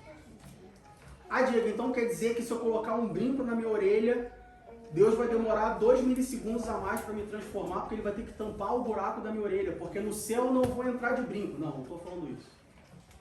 O que eu estou falando é que nós teremos corpos glorificados. Nós teremos corpos transformados. Que o nosso corpo não pertence a nós. O nosso corpo pertence a Deus. E por que ele pertence a Deus? Eu não posso fazer com ele o que eu quiser. Não é meu corpo e minhas regras. Bom, até poderia ser seu corpo e suas regras, se o corpo fosse seu. Minha casa, minhas regras. A casa é minha, está no meu nome. Meu carro, minhas regras. O carro é meu, está no meu nome. Minha roupa, minhas regras. Meu corpo não pode ser minhas regras. Porque o corpo não é meu. Ah, Diego, então o que eu posso fazer com o meu corpo? E aí a gente entra naquele momento onde, né? Onde as pessoas, então eu posso fazer tatuagem, então eu posso fazer um brinco, então eu posso colocar um piercing, então o que eu posso fazer com o meu corpo? De novo, a Bíblia não é um livro de pode ou não pode. Ou não é somente um livro de pode ou não pode. Tá? Mas eu queria usar a mesma tática de distração. Muitas pessoas estão preocupadas com então eu não posso fazer tatuagem, então eu não posso colocar um brinco, então eu não posso colocar um piercing, então eu não posso fazer isso aqui, eu não posso fazer aquilo lá. Agora vamos para o outro lado. Aqui na Alemanha eu acho que não tem esse negócio, mas todo mundo aqui veio do Brasil. No Brasil, os crentes são conhecidos os crentes assembleanos. Eu sou na Assembleia de Deus, eu falo Assembleia de Deus. Os crentes assembleanos, eles são conhecidos pela fidelidade a Deus e pelo poder do Espírito Santo no mundo. Não é isso? Sim ou não? Talvez. Então todo mundo, o mundo, as pessoas... tem a Assembleia de Deus. Tu é crente? Sou crente. Tu é assembleano? Sou assembleano. Então tu é cheio do poder de Deus, né, meu irmão? Quando tu ora, o fogo desce. Quando tu ajoelha aí, curado. É assim que o povo é conhecido? No mundo? Pelo mundo? Já foi, né? Talvez. Hoje em dia, talvez não muito. Se uma pessoa não crente chamar um crente assembleando para a festa de aniversário do filho, ele vai falar assim, vou chamar aquele crente lá, porque quando aquele crente vem na festa do meu filho, ele vai orar pelo meu filho tem uma doença e vai curar na hora meu filho. É assim que ele pensa quando ele chama um crente para a festa dele? O que ele pensa?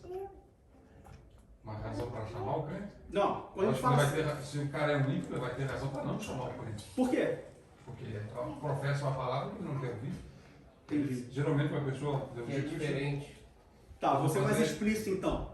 O crente assembleano no Brasil, ele é mais conhecido pela mensagem que ele prega ou pela quantidade de comida que ele come? Eu tentei dar uma circulada ali, mas vi que não estava rolando, então eu vou ser explícito. O povo para comer. Se você pegar 10 pessoas não crentes e perguntar para ela assim, quem que tu prefere na tua festa de aniversário? Um crente magro ou um não crente obeso? De 10 pessoas, 11 vão falar assim, eu quero 2 crentes obesos, mas eu não quero um crente magro. E a gente dá risada com isso. A gente acha engraçado. Crente ser comilão. Tem gente que até justifica. Não, mas crente não bebe e não fuma, então ele tem que comer, né? É legal? Biblicamente falando. É engraçado? Um crente ter fama de comilão? O que a Bíblia fala sobre comilão? Sobre comilança? Pecado de glutonaria. É um dos 7 pecados capitais. Hã? Não tem céu. Não sei, me diga você. O seu corpo não é seu. A igreja está muito preocupada, e aí de novo, não estou falando que ela não tem que estar preocupada com isso. O que eu estou falando é a tática da distração. A igreja está muito preocupada com dons espirituais, manifestação do Espírito Santo e tal. Mas a fofoca, crente tem fonte fofoqueira. A igreja está muito preocupada com brinco na orelha, com a tatuagem. De novo. Então você vai sair daqui e vai direto para o estúdio de tatuagem, tatuar o corpo inteiro. Não estou falando isso. O que eu estou falando é que a igreja está muito preocupada. Durante anos ficou muito preocupada com o brinco na orelha, com a calça justa, com a calça jeans da mulher, com o cordão, com a bermuda do varão. Mas a glutonaria se tornou a marca do cristão.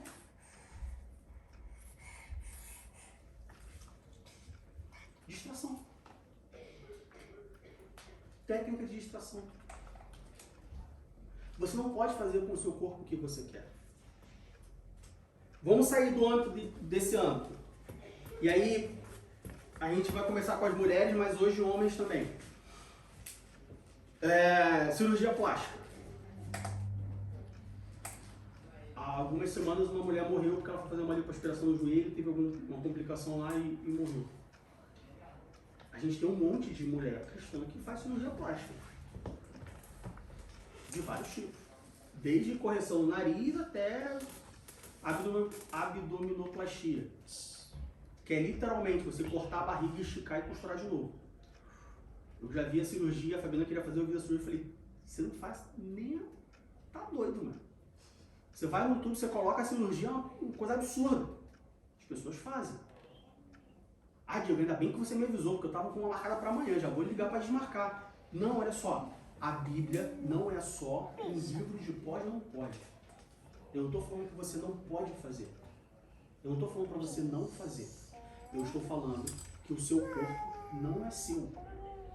Ele não é seu para colocar um brinco, ele não é seu para fazer uma tatuagem, ele não é seu para comer desenfreadamente, ele não é seu para fazer uma lipoaspiração, ele não é seu para fazer um implante capilar. Ah, então quer dizer que eu não posso fazer nada disso? Vou repetir. Eu não estou falando que você não pode fazer.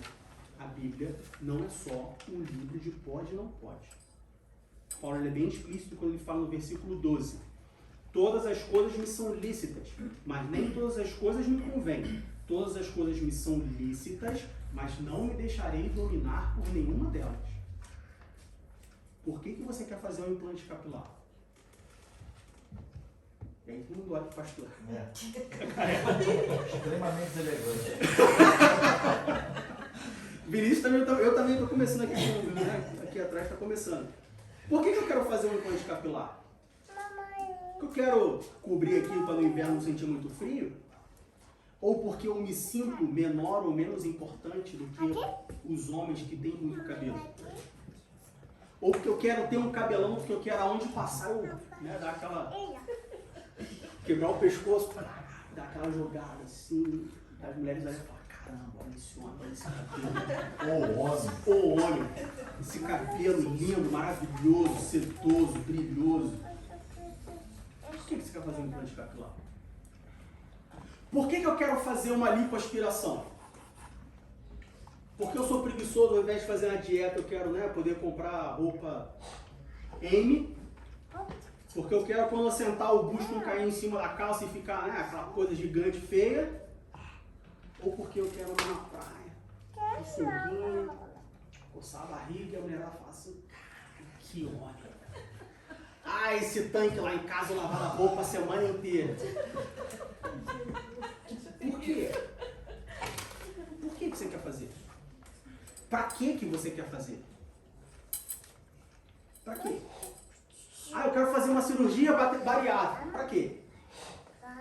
O seu médico falou, olha só, você faz ou você morre. Você foi subir um monte lá, ou foi subir um morro para evangelizar, tiveram que orar por você para te ressuscitar porque não conseguia subir. Ou porque você é só preguiçoso. Ao invés de ir para academia e fazer a dieta, tu quer fazer uma bariátrica. Por que você quer fazer? Para que você quer fazer?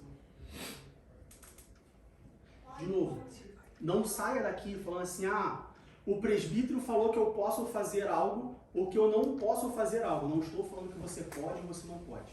O que eu estou dizendo é, o corpo não é seu. Ele foi comprado por Deus. Ele é templo de Deus.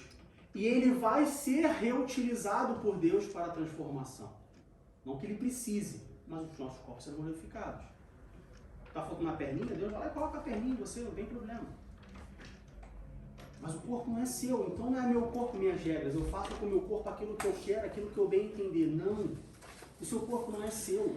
Nós somos mordomos.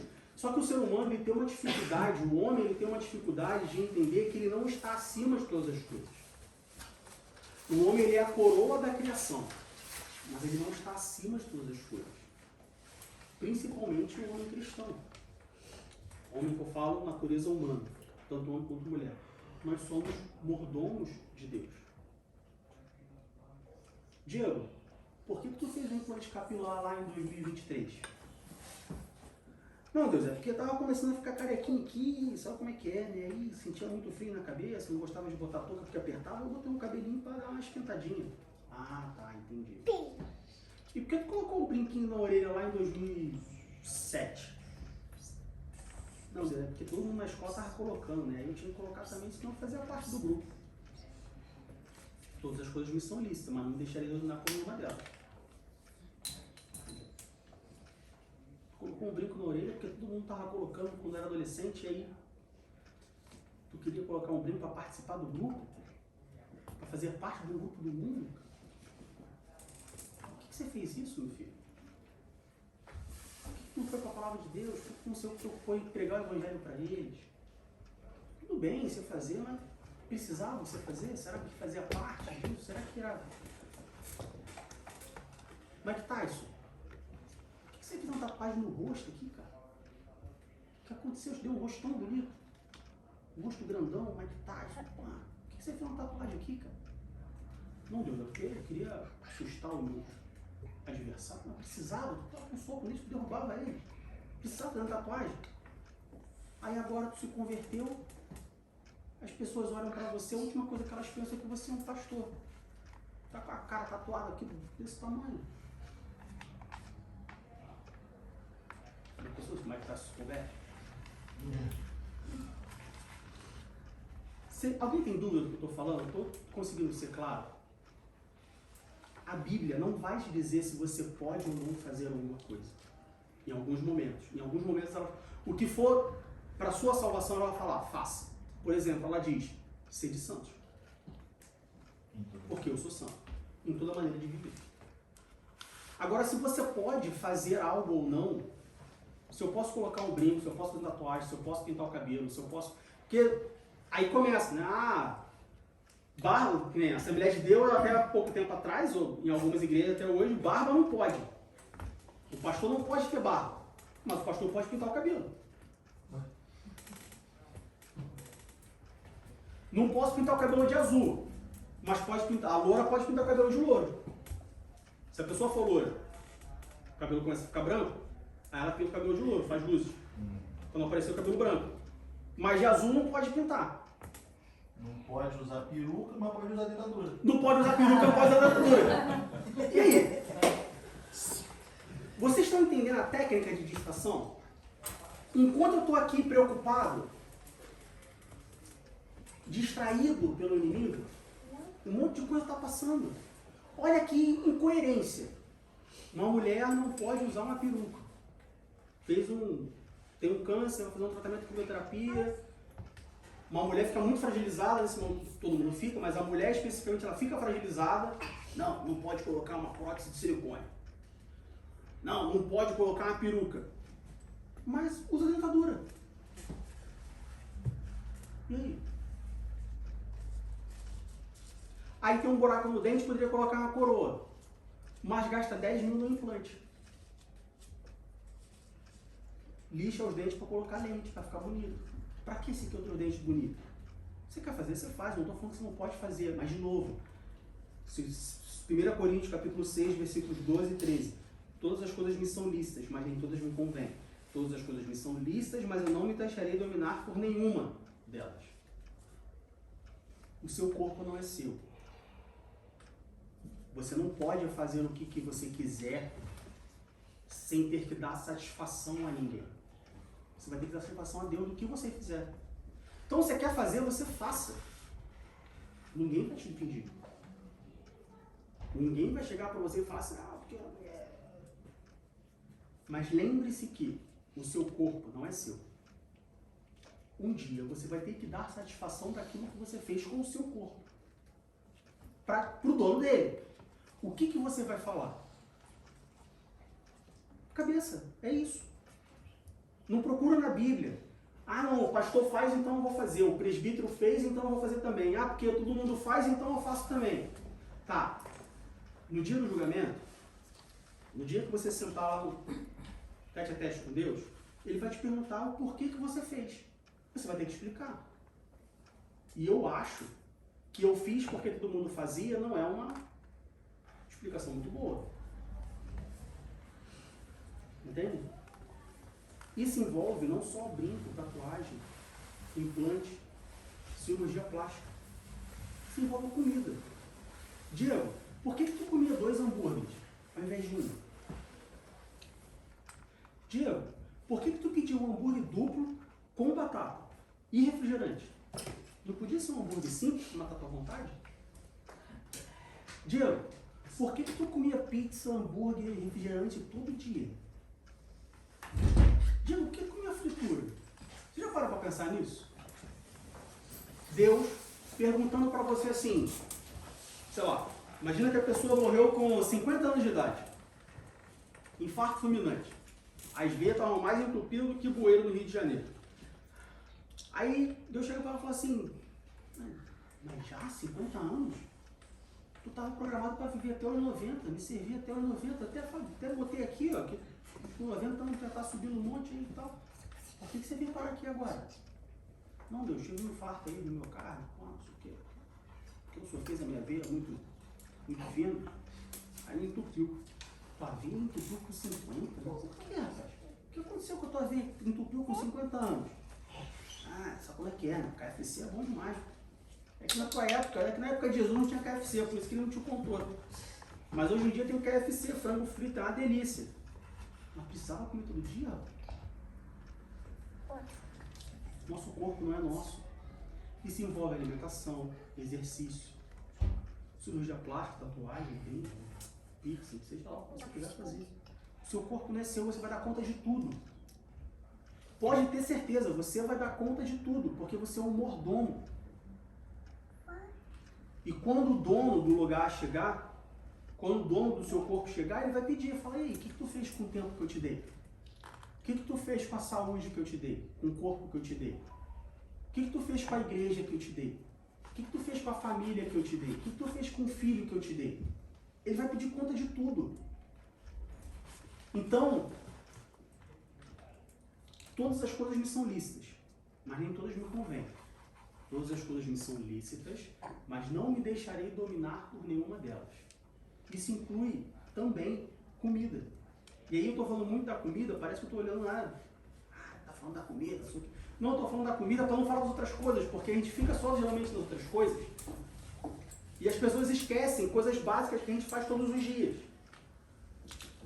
E por isso que eu estou falando da comida especificamente, não é que eu tenho um problema com a comida, não. É porque, olha só, fofoca também é pecado. E glutonaria também é pecado. E crente o que mais faz é comer e fazer fofoca. É top 3 da lista do cristão. É fofoca e glutonaria. Não falar da palavra, ainda que seja uma orgânica, também é pecado. Pois é. É pecado igual. Entende? Mas aí você julga um ou outro pela aparência, pelo que faz, pelo que não faz. E de novo, não estou falando que pode ou não pode fazer. Todas as coisas me são lícitas, mas nem todas me convêm. Nós vamos dar conta daquilo que a gente faz. Sede santos em toda a vossa maneira de viver. Nós temos que ser santos no corpo, na alma e no espírito. Não adianta você cuidar só do seu espírito. Não adianta você cuidar só da sua alma. Cuide também do seu corpo, porque o corpo não é seu. Se fosse seu, suas regras, mas o corpo não é seu. Se o corpo não é seu e ele é de Deus, são as regras de Deus. Então, se você quiser fazer algo, pergunta a Deus. Pô, tô com um carro aqui emprestado. Eu queria colocar as rodas nesse carro. O carro é meu? Não, então o que eu faço? Eu ligo pro dono. Ei, dono do carro, pô, vi umas rodas aqui bonitas. Não, posso colocar no teu carro? Pode. Vai lá e coloca. Posso, ó, eu vi aqui, posso pintar teu carro de laranja com amarelo? Não, isso aí tu não pode não, né? Então não pinta. Pergunta a Deus, velho. Deus, o corpo é teu. Posso botar um cabelinho aqui atrás pra dar uma, né? Já sou gordinho, baixinho, gordo, baixinho, careca, parece o Zacarias dos Trapalhões. Posso colocar um cabelinho? Pode, meu filho, vai lá. Deus, olha só, eu posso pegar mais pesado na academia para ficar grandão assim? Acho maneiro aqueles musculão grandão. Não, meu filho, não. Fica um pouquinho gordinho aí. Não tem como ficar com a barriguinha saliente, não. Isso aí, não se preocupa com isso, não. Pergunta a Deus, fala com Ele. A gente negligencia e ignora a maior arma que nós temos, que é o Espírito Santo do nosso lado. do nosso lado, ele está do teu lado aqui, olha pro lado aí. Olha pro lado. Eu não gosto de fazer isso não. Mas olha pro lado. O Espírito Santo está aí. O William está de paletó assim, olha para dentro, abre o paletó assim e dá aquela olhada para dentro. Aí, tá aí, ó. Viu ele aí? Fala com ele. Pergunta a ele. Conversa com ele. E ele vai falar. Porque ele não está morto. Ele está vivo dentro de você. Nosso corpo não é nosso. Ele é de Deus. E se ele é de Deus, nós temos que fazer com ele aquilo que Deus aprova a gente fazer. Não faça achando que eu vou fazer e pronto, acabou. Não. Tudo que nós fazemos, nós vamos dar conta. Esteja preparado para isso. Se você quer fazer, você faz. Mas esteja preparado. Amém? Aleluia. Para nós terminarmos, 1 Coríntios capítulo 6, versículo 20. Só para a gente terminar lendo 1 Coríntios capítulo 6, versículo 20, que diz: porque fostes comprados por bom preço. Glorificai, pois, a Deus no vosso corpo e no vosso espírito, os quais pertencem a Deus. Corpo, alma e espírito pertencem a Deus. Corpo, alma e espírito foram comprados por Deus. Custou caro. Custou o sangue de uma pessoa inocente. Então, aprecie com moderação. Use com moderação. Use, né, crendo, lembrando de que você está usando uma propriedade que não é sua. Então use, cuide com moderação. Pergunta ao Espírito Santo. Conversa com ele. Ele é gentil, ele é simpático, ele é gente fina, gente boa, atencioso, fala pouco, ouve muito. O Espírito Santo ele fala pouco e ouve muito. Então fala com ele. E aí pode ter certeza que ele vai te orientar em tudo aquilo que você pode fazer com o corpo que não é seu. Que Deus abençoe o nome de Jesus.